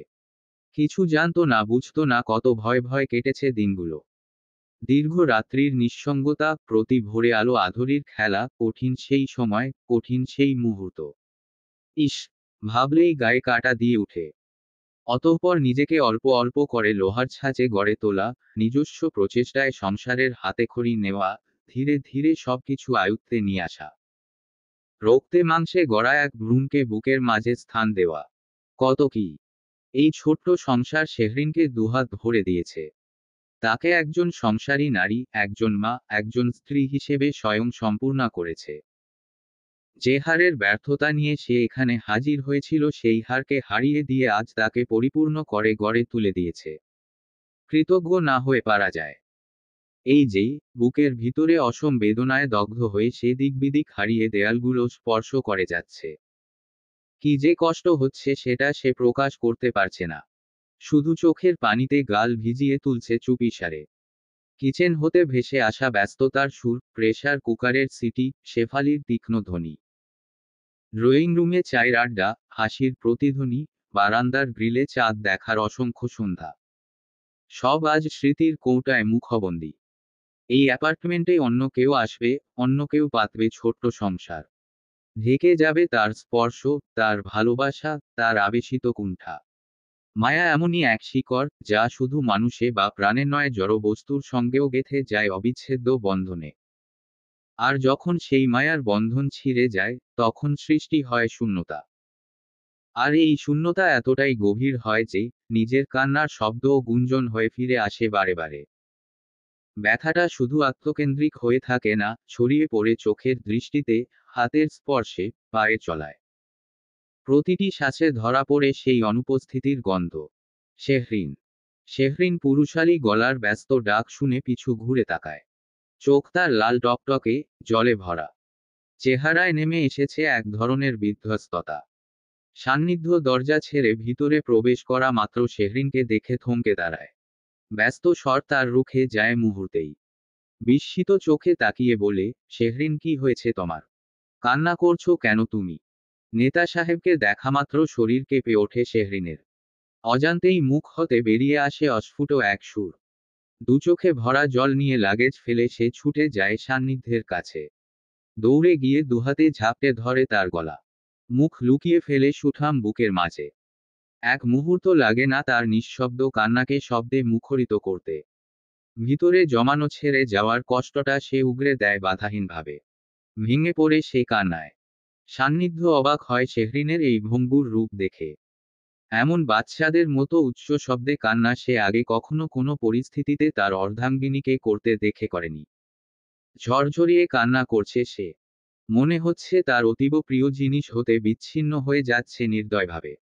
এতটা কঠিন মায় সে আবিষ্ট হয়ে পড়েছে। সান্নিধ্য একইভাবে স্থির থাকে। সময় দেয় শেহরিনকে। যদিও সময় নামক এই শব্দটা আজকের দিনে তার কাছে ভীষণ দুর্গম একটা বিষয়। প্রতিটা সেকেন্ড, প্রতিটা মিনিট, প্রতিটা ঘন্টা আজ ভীষণভাবে গুরুত্বপূর্ণ। ফোনের উপর ফোন আসছে, দল হতে নানান বার্তা আসছে। বিপক্ষ দল হতে চাপ আসছে। তবুও সবকিছু ছাপিয়ে সে নীরব থাকে তার জারুল ফুলের কাছে। কেননা এই ফুলের পাপড়িগুলো তার কাছে অতি মূল্যবান। সামান্য আঘাত লাগানোর সাহস কিংবা স্পর্ধা নেই তার। স্ত্রী কন্যাকে সুখনিবাসে পৌঁছে দিয়ে তবেই সে যাবে তার যুদ্ধের ময়দানে। আমার কেন এত কষ্ট হচ্ছে নেতা সাহেব? মনে হচ্ছে নিজের লালন করা বাচ্চাকে রেখে চলে যাচ্ছি। আল্লাহ কেন আমার মাঝে এত মায়া দিয়েছে যে ছেড়ে যাওয়ার কষ্টটা আমি মেনে নিতে পারি না। নিজেকে শান্ত করো শেহরিন। তোমার এই কষ্টগুলোই প্রমাণ করে তুমি সত্যি ভালোবেসেছিলে এই সংসারটাকে। মায়া চলে গেলে যে বেদনা থাকে তা হলো ভালোবাসার ছায়া। যতক্ষণ ছায়া পড়ে ততক্ষণই প্রমাণ থাকে যে কোথাও না কোথাও আলো ছিল। তুমি এই বাসা ছেড়ে চলে যাচ্ছ ঠিকই, কিন্তু তোমার ছায়া, তোমার স্পর্শ, তোমার সবকিছু এই বাসায় থেকে যাবে আজীবন। মায়ার মাঝে এত কেন গভীরতা? আমার মনে হয় মায়া হলো এক স্বর্গীয় অভিশাপ, যা ছাড়া বাঁচা যায় না, আবার জানিয়ে বাঁচাটাও কঠিন। কিন্তু এর সৌন্দর্যই হলো এখানে, মায় জড়িয়ে পড়ার সাহস আমাদের সংবেদনশীল করে তোলে, আর মায়া হারানোর বেদনা আমাদের আরো শক্ত করে তোলে। দুটোরই প্রয়োজন আছে জীবনে। এভাবে ভেঙে পড়লে কি চলবে বলো? উহু। সান্নিধ্য নিচু হয়ে থুতনি ঠেকায় শেহরিনের চুলের মাঝে। এক ফাঁকে গাঢ় চুম্বন এঁকে দিয়ে পিঠে হাত বুলিয়ে দেয় সন্তপর্ণে। অতঃপর শান্ত কণ্ঠে বলে, তাহলে যাওয়া যাক নতুন গন্তব্যে। গাড়ি ছুটছে ফাঁকা রাস্তায় অদম্য গতিতে। শেহরিন দুহাত ভাঁজ করে উইন্ডোতে মাথা রেখে দেখে চলেছে ভোরবেলার এক অপার্থিব সৌন্দর্য একচিত্তে। কৃষ্ণবর্ণের আঁচল সরিয়ে পূর্ব দিগন্তে ফিকে হলুদ ও কমলা রঙের আভা ছড়াচ্ছে ধীরে ধীরে। চোখ বুলালেই মনে হচ্ছে যেন কোনো অদৃশ্য শিল্পী এক সুবিশাল ক্যানভাসে জলরঙের পরম মমতায় তুলি বুলিয়ে চলেছে। ভোরবেলার এই সঞ্জীবনী নিস্তব্ধতা ভেদ করে সূর্যের প্রথম রশ্মি স্বর্ণোজ্জ্বল করে তোলে চারিপাশ। গাছের পাতায়, ঘাসের ডগায় জমে থাকা শিশিরবিন্দুগুলো ক্ষুদ্র ক্ষুদ্র হীরের মতো করতে থাকে ঝলমল। এই সৌন্দর্য প্রত্যাহিক দিনের এক অলীক স্বপ্ন, যা প্রতিদিন সত্যি হয়, আবার হারিয়েও যায় পরদিন ফিরে আসার প্রতিশ্রুতি দিয়ে। ভোরের মিষ্টি মধুর ভাবনার মাঝে দূরত্বের পরিধি ক্রমশ কমে আসে। হালি শহরের সেই মাথা উঁচু রাজকীয় বাড়ির কাছাকাছি আসতেই বড় ফটকের দুপাল্লা খুলে যায় দুদিক হতে। বাড়ির পাহারাদাররা সম্ভ্রমচিত্তে দুধারে দাঁড়িয়ে স্বাগতম জানায় নিরে ফিরে আসা আপন মানুষদের। গাড়ি অভ্যন্তরে প্রবেশ করা মাত্র ভেতর হতে ছুটে আসে সানজি, তানিশা, তাসিন, লতা। আনন্দ উচ্ছ্বাস উপচে পড়ছে প্রত্যেকের মুখরেখায়। সান্নিধ্য প্রত্যেকের ভাবমূর্তি দেখে একদম নিশ্চিত হয়, এরাই শাহজাহান সাহেবকে গরম দুধের ন্যায় উতলিয়ে তুলেছিল তাদেরকে ফেরাতে। নেমে পড়ে সেই গাড়ি হতে। অপরদিকে বাবার কাঁধে মাথা ঠেকিয়ে ঘুমুচ্ছে শাহমিকা। রাতে দেরি করে ঘুমানোর দরুন চোখে এখনো তার গাঢ় নিদ্রার আবেশ জড়িয়ে, যা ভাঙতে সময় লাগবে আরো 2 ঘন্টা। রাজকন্যার ঘুমন্ত মুখ দেখামাত্র মন খারাপ হয়ে যায় প্রেমিক পুত্র তাসিন সাহেবের। হাসি হাসি মুখটা উবে যায় মুহূর্তেই। শাহমিকার জন্যই আজ তার সকাল সকাল উঠা। নয়তো এত সকালে তার তো ঘুমই নামে না চোখে হতে। ইচ্ছে ছিল সবার মতো সে নিজেও টুকটুকে গোলাপ দিয়ে রাজকন্যাকে বরণ করে নিবে, ফ্রেন্ডশিপ করবে, যাতে তাকে দেখে রাজকন্যা আর না ভয় পায়। কিন্তু হলোটা কি? রাজকন্যা নিজেই তো গভীর ঘুমে আচ্ছন্ন। বুকের ভিতরে মজনু সাহেবের শুরু হয় ফের করুণ সুর। এত কষ্ট রাখার জায়গা সত্যি হয়তো ফুরিয়ে এসেছে, আর মেনে নেওয়া যায় না। শেহরিন সমস্ত বিষাদ ছেড়ে ঠোঁটের কোণে স্বতঃস্ফূর্ত হাসি আনে। মাথায় ওড়নাটা ঠিকঠাক টেনে ধীর পদস্থে নেমে আসে গাড়ি হতে। নামা মাত্র সবাই ঝেঁপে পড়ে তার উপরে। সকাল সকাল উষ্ণ আলিঙ্গনে আবদ্ধ হয়ে উঠে নির্মল আত্মারা। রাজকন্যা ঘুমাচ্ছে বিধায় সবাই মৌনতা অবলম্বন করে সাদরে সম্ভাষণ জানায় আগমনী অতিথিদের। সান্নিধ্যের কোল হতে শাহমিকাকে ধীর সুস্থে নিজের কোলে তুলে নেয় সানজি। তার পাশে পিছু পিছু ঘুরে তাসিন। পরনে প্যান্টের পকেটে ঝুলছে একখানা গোলাপ। কিন্তু বোকা প্রেমিক, গোলাপের মাথাটা ভিতরে ঢুকিয়ে ডালের অংশটা রেখেছে বাহিরে। কে জানে, শাহমিকার মতো গোলাপটাও বুঝে এতক্ষণে নেতিয়ে পড়েছে ঘুমে। মূল অভ্যন্তরের সামনে আসতেই এক গাদা গোলাপের পাপড়ি আর গাদার ঝুড়ো ফুল ছুঁড়তে থাকে তিথি, তানিশা, লতা। মুখে সবার প্রাণখোলা হাসি লেপটানো। মিষ্টি হাতে সামনে দাঁড়ানো মিসেস নাজনীন। সঙ্গে তার যা মিসেস নীলুফা। শেহরিন অপ্রত্যাশিত এই আয়োজন দেখে বিস্তর অবাক হয়। বিশ্বাস হয় না সে সত্যি দেখছে কিনা। সশরীরে উপস্থিত থেকেও সবকিছু ভ্রম মনে হয়। দুটো মানুষের অপছন্দের তালিকায় নাম লিখিয়ে সে এই বাসা হতে বের হয়েছিল এক সময়। যাওয়ার আগে বলে গিয়েছিল, একদিন সে নিজের ব্যর্থতাগুলোকে জয় করে আবারও মাথা উঁচু করে ফিরবে রেখে যাওয়া নিজ সংসারে। সময় কিভাবে চলে যায়, কোথায় দিয়ে চলে। আজ সেই দিন, আজ সেই মুহূর্ত। শাশুড়িমা আর বড় জায়ের সুলভিদ্ধ চোখ আজ তার প্রতি প্রসন্ন, স্নিগ্ধ। চোখে মুখে অপার স্নেহ মমতা ছেয়ে আছে। শেহরিনের ছুটে যেতে ইচ্ছে করে এক নিভৃত কোণে ডায়েরি হাতে। তার ভিতরের অব্যক্ত কথাগুলোকে পরিস্ফুটন করে বলতে, অসময় তুমি এত কেন অদ্ভুত বলো তো। কম্পাসের কাঁটায় বৃত্ত এঁকে জীবন ঘুরিয়ে আনো মুহূর্তেই। এই তো বের হলাম সেদিন কাঁচা হাতে, কিছুই পারি না অজুহাতে। অথচ আজ তুমি আমাকে সব পাইয়ে দিচ্ছ বিনা পয়সার মূলধনে। মিষ্টি মুখ করিয়ে বরণ করে নেওয়া হয় শেহরিনকে অভ্যন্তরে। হাতে দেওয়া সুখনিবাসের বাগানে ফুটন্ত একখানা টকটকে গোলাপ। মিসেস নাজনীন নিজ গলা হতে একখানা স্বর্ণের চেইন খুলে পরিয়ে দেয় তার বৌমার গলায়। শেহরিন আপত্তি জানালেও শোনে না তার কথা। অন্যদিকে সান্নিধ্যকে মিষ্টি মুখ করাতে নিলে সে তো মুখে তোলেই না, মিষ্টি উল্টো অসহায় কণ্ঠে বলে, এসব করে সময় নষ্ট করার কি দরকার। তোকে কে আটকিয়েছে? আমরা তো বরণ করছি আমাদের বউকে। তুই সাথে দাঁড়িয়ে আছিস, মিষ্টি অফার না করলে খারাপ দেখায় জন্য করলাম। তোর কোনো কাজ নেই এখানে, যেতে পারিস। তানিশার বেকায়দা কথায় সান্নিধ্য কপাল ভাঁজ করে। উপস্থিত সবাই হেসে উঠে শব্দ করে। মিসেস নাজনীন ছেলের দিকে তাকিয়ে কোমল গলায় বলেন, আজেবাজে কথা বলবি না তানু। আজকে আমার ছেলের জীবনে বিশেষ দিন। সান্নিধ্য তুমি বের হও, সরফরাজ তোমার অপেক্ষায় থেকে থেকে বেরিয়ে পড়েছে। সান্নিধ্য অর্ধাঙ্গিনীর প্রতি দায়িত্ব পালন শেষে সবার থেকে বিদায় নিয়ে ছুটে যায় নিজ কাজে। আর এক মুহূর্ত নষ্ট করার সময় নেই তার হাতে। ভোটগ্রহণ শুরু হতে আর মাত্র 2 ঘন্টা বাকি। চোখের পলকে বাড়ির বাহিরে অপেক্ষীয়মান 3টে গাড়ি ধুলো উড়িয়ে ছুটে যায় সে নির্বাচনের প্রাঙ্গণে। সাংবিধানিক নিয়ম মেনে সকাল 8টার আগেই সান্নিধ্য নির্বাচনী বুথের কার্যালয় থেকে বের হয়ে যায়। গন্তব্য তার নিজস্ব ভোটকেন্দ্রে। দলীয় গুরুত্বপূর্ণ কর্মীদেরকে নিয়ে ভোটকেন্দ্রের দিকে রওনা হয় সে। পরনে সাদা রঙের পরিচ্ছন্ন পাঞ্জাবি, চোখে কালো সানগ্লাস। চোখে মুখে অস্থিরতার ভাঁজ বুঝেও যেন বোঝা যায় না তার। নিয়ম মেনে ঠিক সকাল 8টায় ভোটগ্রহণ শুরু হয়। নির্ধারিত ভোটকেন্দ্রে সাবেক এমপি সাহেব পা রাখতেই চারপাশ হতে উপচে পড়ে গণমাধ্যম কর্মীদের ভিড়। কেউ কেউ মাইক্রোফোন হাতে ভোট শুরুর আগে পরিস্থিতি সম্পর্কে জানতে চায়, তো কেউ কেউ ভোটাধিকার প্রয়োগের দৃশ্য ক্যামেরাবন্দি করতে মরিয়া ওঠে। নিরাপত্তা কর্মীদের সহযোগিতায় গণমাধ্যম এড়িয়ে সান্নিধ্যকে বিশেষ নিরাপত্তায় নিয়ে যাওয়া হয় অভ্যন্তরে। কেন্দ্রে প্রবেশ করা মাত্র সেখানে নিয়োজিত প্রিসাইডিং অফিসারদের সাথে হ্যান্ডশেক করে সে। সেই সাথে অনুরোধ করে তাদের ভোট কেন্দ্রের অভ্যন্তরে নির্বাচন কমিশনের যাবতীয় নিয়মকানুন ও শৃঙ্খলা বজায় রেখে কার্যক্রম চালাতে। ভোটার হিসেবে নিজের কাঙ্ক্ষিত ভোট প্রদান করে সান্নিধ্য। আঙ্গুলে অমোচনীয় কালির চিহ্নে গোপন কক্ষে গিয়ে ব্যালট বক্সে পুরো দেয় তার কাগজ। ভোট শেষ হওয়া মাত্র মিনিট কয়েকের মাথায় বেরিয়ে আসে সে। সাংবাদিকদের সামনে দাঁড়াতেই আবারও প্রশ্নের সম্মুখীনে পড়ে। কিছুটা সময় হাতে রেখে একে একে জবাব দিতে থাকে সকল প্রশ্নের।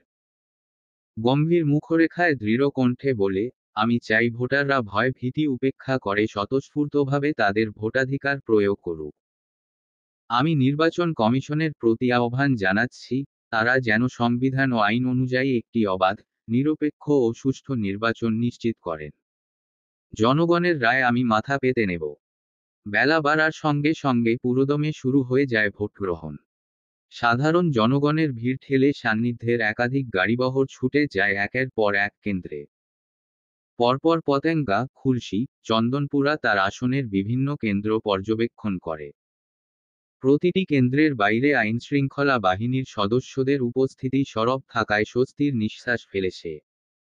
নাসির চৌধুরীর অনেক লোককেই তার চোখে পড়েছে কেন্দ্রের বাহিরে। অকাজ করার সম্ভাবনা কমাতে সে নিয়োজিত নির্বাহী ম্যাজিস্ট্রেট ও আইনশৃঙ্খলা বাহিনীর ঊর্ধ্বতন কর্মকর্তাদের সাথে সংক্ষেপে কথা বলে পরিস্থিতি স্থিতিশীল রাখার অনুরোধ করে। বেলা 2টো। নাজিরহাট পরিদর্শন শেষে লাঞ্চের ব্রেকে সান্নিধ্য এসে থিতু হয় কেন্দ্রীয় নির্বাচনী কার্যালয়ে। লম্বা সময় ধরে ছোটাছুটি শেষে অফিসে বসতেই তার প্রধান নির্বাচনী এজেন্ট এবং দলীয় নেতাদের সাথে বিভিন্ন কেন্দ্র থেকে আসা ভোটের গতি প্রকৃতি ও বিভিন্ন কেন্দ্রের পরিস্থিতি নিয়ে আলোচনা শুরু করে। প্রতিটি কেন্দ্রে নিয়োজিত নিজস্ব এজেন্ট রেখেছে সে, যাদের মাধ্যমে প্রতিনিয়ত রিপোর্ট আসতে থাকে সেখান হতে। হ্যালো, জাফরিন তালুকদার বলছি স্যার। জি বলুন। স্যার, আমি আমার কাজ করে ফেলেছি। সেই সাথে আপনার পিছনে লেগে থাকা একটা কাঁটা উপড়ে ফেলেছি। সান্নিধ্যের সমান্তরাল হৃদয় কুঁচকে উঠে মুহূর্তেই। হাত ঘড়িতে সময়ের দিকে নজর রেখে গম্ভীর কণ্ঠে বলে, কোথায় এখন আপনি? আর 5 মিনিট পরেই সমস্ত নেটওয়ার্ক থেকে বিচ্ছিন্ন হয়ে যাব। খুঁজে পাবেন না আমায়। আমি কোথায় আছি? আমি খুঁজতেও চাই না আপনাকে। বাট আপনি যে কাজটা করেছেন সেটার প্রসঙ্গে বলুন। আনোয়ারুল আজিমের একমাত্র পুত্রকে আমি হত্যা করেছি আজ ভোরে। প্রাক্তন শ্বশুর সাহেব নির্বাচন বাদ দিয়ে এখন ছেলেকে নিয়ে ব্যস্ত আছেন। নাসির চৌধুরীর সাথে আপনাকে নির্বাচনে হারানোর একটা বিরাট প্ল্যান আমি ভেস্তে দিয়েছি। নাসির চৌধুরী একা এখন আর কিছু করার সাহস পাবে না। কারণ তার সঙ্গী এখন ব্যস্ত ছেলের দাফনে। ধন্যবাদ নেতা সাহেব। আপনার প্রতি আমি কৃতজ্ঞ। আজকে রাত থেকে আমার শান্তির ঘুম হবে। শুভকামনা আপনার জন্য, আপনার ওয়াইফের জন্য। সান্নিধ্য শরীর এলিয়ে দেয় চেয়ারে। স্থির মুখরেখায় ভরাট কণ্ঠে বলে, আমার ওয়াইফের ফ্রেন্ড ছিলেন এককালে আপনি, সেই হিসেবে আপনার চাওয়ার চেয়ে অতিরিক্ত সাহায্য করেছি আমি। নয়তো করতাম না। কারণ এখানে আমার লাভ নেই কোনো। উল্টো আপনি যা করেছেন তাতে আমার ফেঁসে যাওয়ার সম্ভাবনা আছে। বাট আই উইল ম্যানেজ ইট। ফোনের অপর পাশে মানবীটি নীরব হয়ে যায় কয়েক মুহূর্তের জন্য। ধপ করে নিভে যায় তার গলার কঠিন সুর। অবিশ্বাস্য কণ্ঠে বলে, আপনি জানতেন আমি শেহরিনের বেস্ট ফ্রেন্ড ছিলাম। আমার অ্যাপার্টমেন্টে আপনাকে প্রবেশের অনুমতি আমি এমনি এমনি দেইনি। আমার সঙ্গে যারা পার্সোনালি দেখা করতে আসে আমার লোকেরা আগে তার নারী নক্ষত্র উদ্ঘাটন করে। তারপরে মেলে পারমিশন। কঠিন মস্তিষ্কের মানুষ দেখছি আপনি। অথচ আপনার সঙ্গে সেদিন কথা বলার সময় আপনার ভঙ্গিমা, প্রশ্ন করার ধরন দেখে আমি ঘুণাক্ষরেও বুঝতে পারিনি আপনি আমাকে চেনেন। তবে একটা অনুরোধ, ক্ষণস্থায়ী এই পরিচয় যে সমস্ত ঘটনা ঘটেছে শেহরিনের তা অজানা থাকুক। সান্নিধ্যে কান হতে ফোন নামিয়ে ফেলে আরহামকে তৎক্ষণাৎ জাফরিন সম্পর্কিত সংগ্রহকৃত সকল তথ্য এবং তার রেফারেন্সে সে যে চাকুরিটা করেছে সেটাও বাতিল করার নির্দেশ দেয়। একটা সিঙ্গেল এভিডিয়েন্সও যেন না থাকে। Okay sir. অধিক উত্তেজনা কিংবা চাপে সান্নিধ্য লাঞ্চ করতে পারে না। শুধুমাত্র পানি পান করে সে তার শুকনো গলা ভিজিয়ে রাখে। প্রতিপক্ষ নাসির চৌধুরীর উপর সে যেমন গতিবিধি রেখেছে তেমনি তার উপরেও নাসির চৌধুরী গতিবিধি রেখেছে এটা সে বুঝতে পারে। কেউ কাউকে ছাড় দিতে নারাজ। তবে সান্নিধ্য নিজেকে যতটা সম্ভব শান্ত রাখার চেষ্টা করে অন্তত আজকের দিনের জন্য। ঠিক বিকেল 4টায় প্রিসাইডিং অফিসারদের নির্দেশে ভোটকেন্দ্রের প্রবেশদ্বার বন্ধ করা হয়। নির্বাচন কমিশনের বিধিমালা অনুযায়ী শেষ হয় ভোটগ্রহণ। বিকেল 5টার দিকে সমস্ত কার্যক্রম মেনে প্রিসাইডিং অফিসারের উপস্থিতিতে প্রার্থীর এজেন্টদের সামনে ব্যালট বাক্স খোলা হয়। প্রতিটি ভোটকক্ষে শুরু হয় ভোট গণনা। বিভিন্ন টেলিভিশন চ্যানেলের পর্দায় আনুষ্ঠানিকভাবে প্রার্থীরা কত সংখ্যক ভোট পাচ্ছে সেটার উপাত্ত সরাসরি দেখানো হয়। গ্রামীণ ও ঐতিহ্যগতভাবে রক্ষণশীল 10 এলাকার কেন্দ্রগুলোর ভোট গণনা শেষ হয়। সেখানে সান্নিধ্য শাহজাদ খানের নামের পাশে যুক্ত 5,876 ভোট এবং নাসির চৌধুরীর পাশে যোগ হয় 7,920 ভোট। সুখনিবাসে ড্রয়িং রুমে টিভির সামনে বসার তো সকলে নীরব হয়ে যায় মুহূর্তেই। চোখে মুখে অস্থির উৎকণ্ঠা সবার। সানজি হঠাৎ করে এত ব্যবধান সৃষ্টি হওয়াতে বসা ছেড়ে উঠে দাঁড়ায়। শেহরিনের স্থির মুখের দিকে এক পলক তাকিয়ে সে পায়চারি শুরু করে। কেমন যেন বুক ধক ধক করে কাঁপছে তার। বুঝতে পারলাম না, এত ব্যবধান সৃষ্টি হলো কেন? সান্নিধ্যের কি এই এলাকাগুলোতে পরিকল্পনা ফুটবল ছিল? স্থির হন বাবা। এটা মাত্র 10 কেন্দ্রের ফল। শহরের কেন্দ্রগুলো আসতে শুরু করলে পার্থক্যটা কমে যাবে। সময় যত গড়াতে থাকে গণনার পারদ তত চড়তে শুরু করে। শহরের আধুনিক এবং তরুণ ভোটার অধ্যুষিত কেন্দ্রগুলোর ফলাফল আসতে থাকে। সন্ধ্যা 7:30টায় 70 কেন্দ্রের ভোটের ফলাফল এসে দাঁড়ায়। সান্নিধ্য শাহজাদ খান 40,850 ভোট, নাসির চৌধুরী 39,350 ভোট। 1500 ভোটে এগিয়ে থাকাতে সুখনিবাসে সবার মধ্যে কিছুটা স্বস্তির নিঃশ্বাস আসে। সানজি গিয়ে বসে শেহরিনের পাশে। শেহরিনের জমে যাওয়া ঠান্ডা দুটো হাতের মাঝে হাত রাখে সে। কিন্তু স্বস্তি টিকে না বেশিক্ষণ। কিছুক্ষণের মধ্যেই পাহাড়ের পাদদেশের জনবহুল ও নাসির চৌধুরীর প্রভাবাধীন কেন্দ্রগুলোর ফলাফল এসে যোগ হয়। রাত 8:30টায় মোট 130 কেন্দ্রের ফলাফলে এসে দাঁড়ায়। সান্নিধ্য শাহজাদ খান 78,600, নাসির চৌধুরী 79,900 ভোট। আমি আগেই জানতাম এই নির্বাচনের কৌশল নিয়ে যথেষ্ট অভিজ্ঞতা হয়নি সান্নিধ্যের। রাজনীতি আবেগের জায়গা নয়। যে স্মার্টনেস দেখালেই ভোট নিজের দখলে আসবে। শাহজাহান সাহেবের রাগান্বিত স্বরে বলা কথায় মিসেস নাজনীন আতঙ্কের মাঝে বিরক্ত গলায় বলেন, এসব কি উল্টাপাল্টা কথা বলছো তুমি? আমার ছেলের দরকার পড়েনি চেহারা দেখিয়ে রাজনীতি করার। তুমি দেখো না কত পরিশ্রম করে ছেলেটা। ও ওর যোগ্যতা দিয়ে রাজনীতি করে। তোমার ছেলের ধৈর্য নেই। বাছবিচার করে না কোনো ক্ষেত্রেই। এই এলাকার ভোট ওর পক্ষে না থাকার কারণ সে মেম্বারকে ধরে পিটিয়েছিল। বলেছিলাম মারতে হবে না, পুলিশে দাও। না, সে তো কারো কথা শুনবে না। মারামারি না করলে তো পেটের ভাত হজম হয় না। তার উপর মাঝখানে এত বড় দুর্ঘটনা। শুরুতে যে পজিশন ছিল সেটা সে ধরে রাখতে পারেনি নিজের কাজকর্মে। উফস বাবা, চুপ করবে তুমি? এখনো তো কাছাকাছি আছেই। এত টেনশন দিচ্ছ কেন? মিসেস নাজনীন দীর্ঘশ্বাস ফেলে বলেন। শুধু তো আমার ভুল ধরো। এখন তোমার বাবাকে দেখে বলো, সান্নিধ্য কিভাবে এত অধৈর্যশীল হয়েছে। প্রমাণ পাচ্ছ তো? এই মানুষটার কারণে আমার ছেলে ওরকম হয়েছে। নয়তো সরফরাজের মতোই হতো।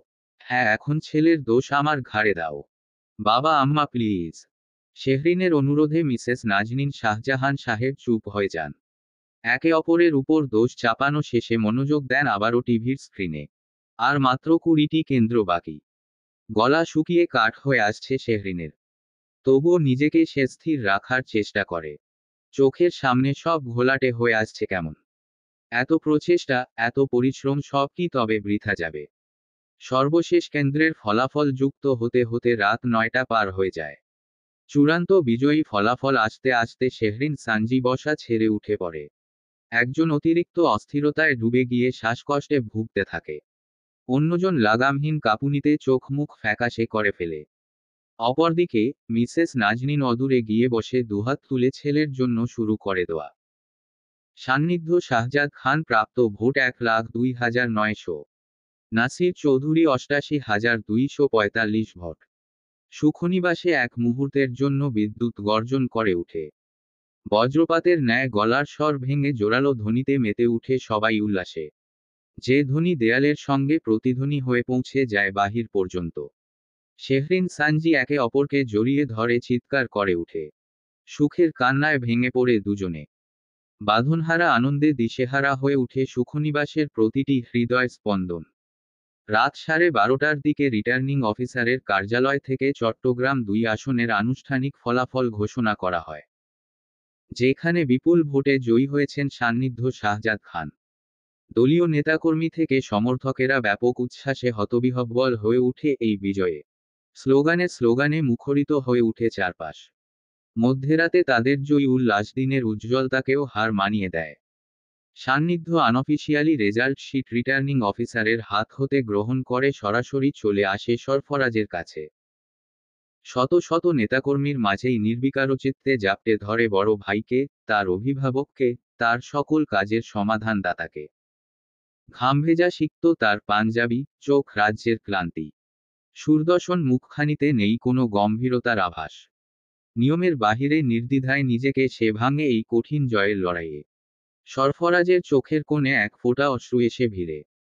হঠাৎ এমন দৃশ্য দেখে তার মনে পড়ে, কোনো একসময় ক্লাস 10-এর বোর্ড পরীক্ষায় এই মাথা গরম ছেলে সর্বোচ্চ নাম্বার পেয়ে তাকে এইভাবে জড়িয়ে ধরেছিল।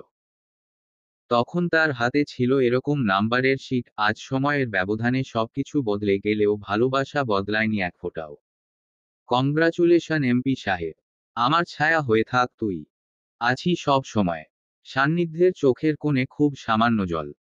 শত শত ক্যামেরার ফ্ল্যাশের আড়ালে সে কনিষ্ঠ আঙুলে খুব নির্বিঘ্নে মুছে ফেলে তা।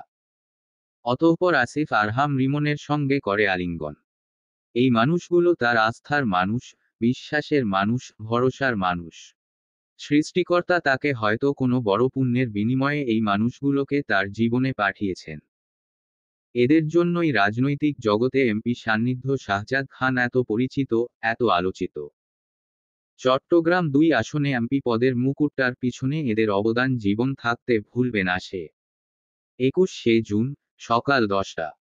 বিজয়ের দ্বিতীয় দিনে আয়োজন করা হয়েছে বিশাল সংবর্ধনা অনুষ্ঠান।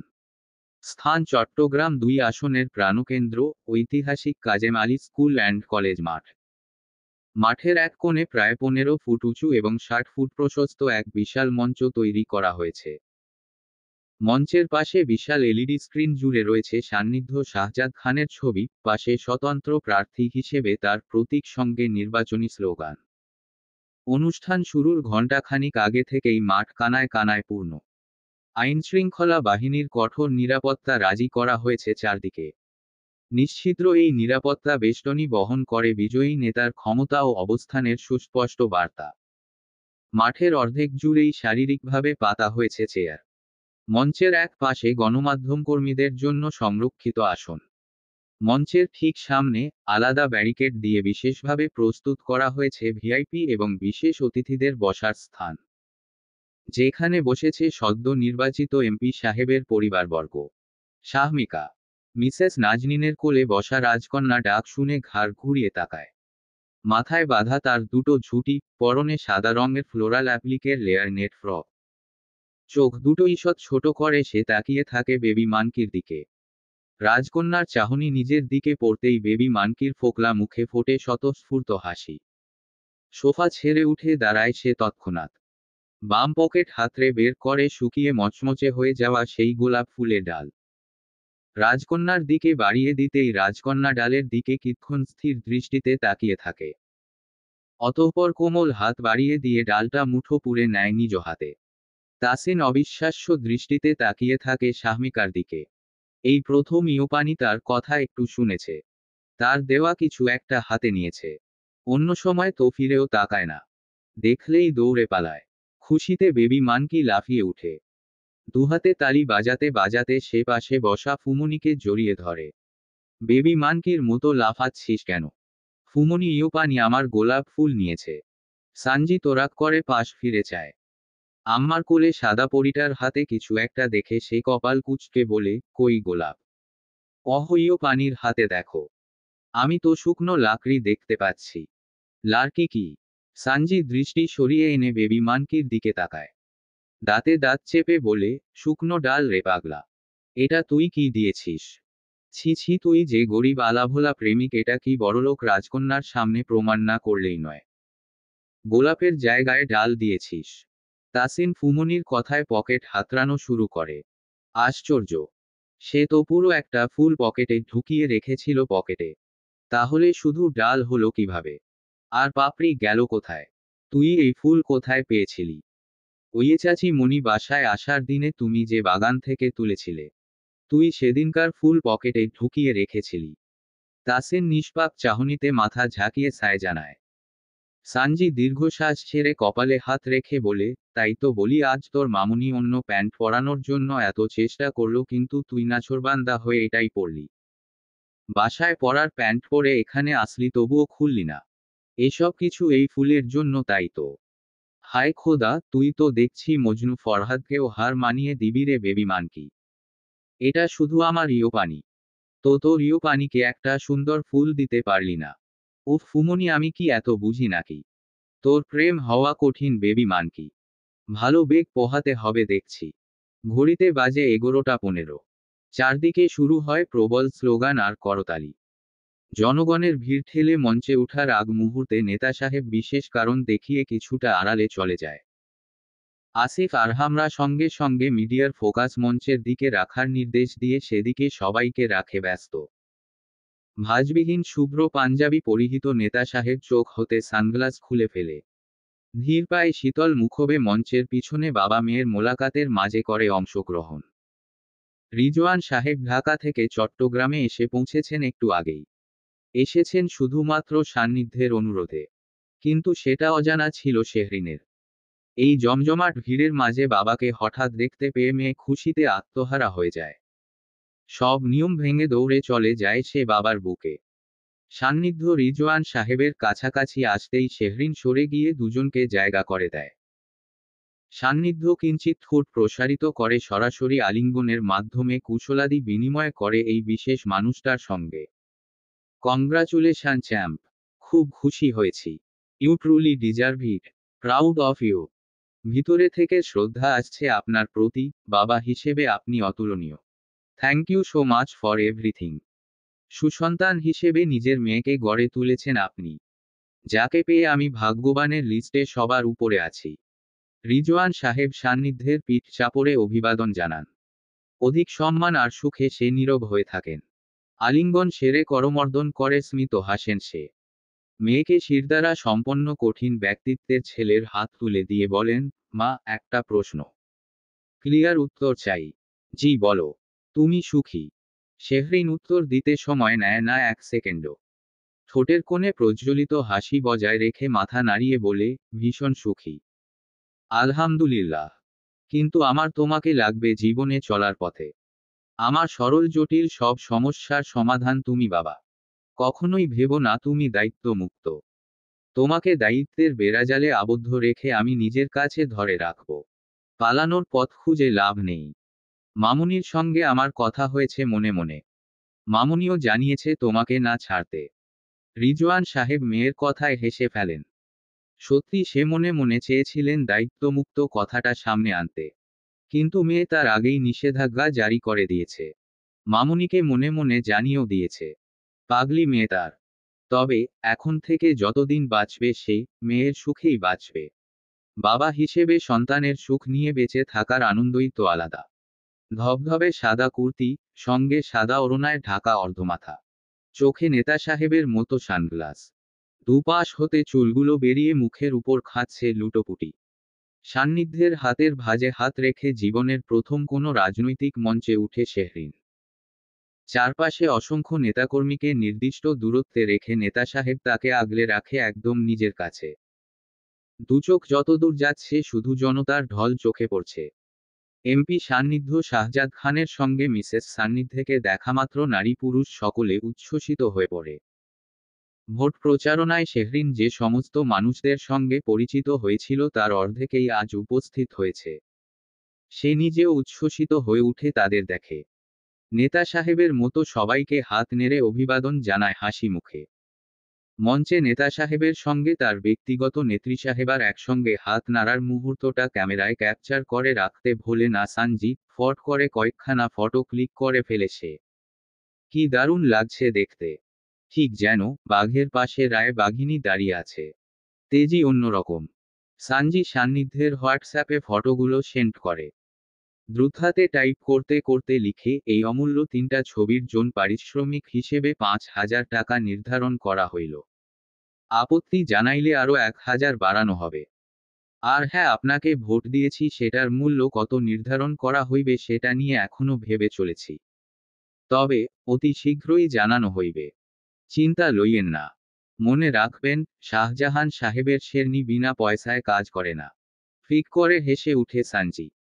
ট্যাক্স খানা পাঠিয়ে টুপ করে সে ফোন বন্ধ করে ফেলে। এমপি সাহেব এখন না দেখুক পরে তো ঠিকই দেখবে। কড়ায় গন্ডায় হিসেবে চুকিয়ে নিবে তখন। সান্নিধ্য শেহরিনের স্বতঃস্ফূর্ততা দেখে পাশ ফিরে তাকায়। শান্ত গলায় বলে, মিসেস সান্নিধ্য, আপনার সমর্থকদের দেখে জেলাস ফিল হচ্ছে। এত অল্প সময়ে পপুলারিটি তো আমি নিজেও পাইনি। বুঝতে হবে না বউটাকার। রাজনীতি বনাম প্রেমনীতি তাহলে এবার বাদ দেওয়াই যায়। রাজনীতি বনাম প্রেমনীতি সারা জীবন ধ্রুবক হিসেবে থাকবে। আপনি এখনো রাজনীতি পছন্দ করেন না বলবেন। শেহরিন আশেপাশে তাকিয়ে সান্নিধ্যের কানের কাছে মুখ রেখে ধীর কণ্ঠে বলে, প্রতিদ্বন্দ্বীরা সবসময় যে ক্ষতিই করে এমনটা কিন্তু নয়, চরম বিপদেও অনেক সময় নিয়মের বাইরে গিয়ে সাহায্য করে। ধরুন, আমিও তাই করেছি। পৃথিবীতে তাহলে তুমি একমাত্র প্রতিদ্বন্দ্বী যে কিনা প্রতিপক্ষের বিজয়ে তারই হাত ধরে জয় উদযাপন করতে এসেছ। এক্সকিউজ মি, এমপি সাহেব। ঢাকা হতে চট্টগ্রামের ভোটার বানিয়ে ছেড়েছেন। এইটুকু ফায়দা লুটব না। ঠিক আছে, আমারও হিসেব তাহলে তোলা রইল রাতের জন্য। ফুস। শেহরিন নখ দ্বারা নেতা সাহেবের হাতের তালু খামচে ধরে সামনের দিকে দৃষ্টি তাক করে। এত ভালোবাসা পেয়ে সিক্ত হয়ে উঠে মুহূর্তেই। সামনে ভিআইপি আসনে বসে থাকা দুজন বিশেষ মানুষের দিকে তাকিয়ে মনে মনে বলে উঠে, ধন্যবাদ সানজি আপু আমার জীবনে বোন হয়ে আসার জন্য। তোমাকে আমি একটু বেশিই ভালোবাসি। ধন্যবাদ সরফরাজ ভাইয়া আমার জীবনে বড় ভাই হয়ে আসার জন্য। আপনাকে দেখলেই আমার ভিতর থেকে সম্মান আসে। আপনি সত্যিকার অর্থে একজন ভালো মানুষ। অনুপস্থিত আরও দুজনকে ধন্যবাদ দিতে ভোলে না সে। অদূরে তাকিয়ে ঠোঁট নাড়িয়ে মৃদু স্বরে বলে, ধন্যবাদ শেফালি, তোমাকে আমি খুব খুব স্নেহ করি। সেই সাথে ধন্যবাদ রিতমা আমার জীবনে সত্যিকারে বন্ধু হয়ে আসার জন্য। তোমাকে আমি খুব মিস করি। মনে প্রাণে দোয়া করি তোমরা ভালো থাকো সব সময়। আমার জীবনে সেরা শুভাকাঙ্ক্ষী হয়ে থাকো এভাবেই। সমাপ্ত। গল্প, রাজনীতি বনাম প্রেমনীতি। লেখনীতে মাহরিন তৃণ। অন্তিম পর্ব।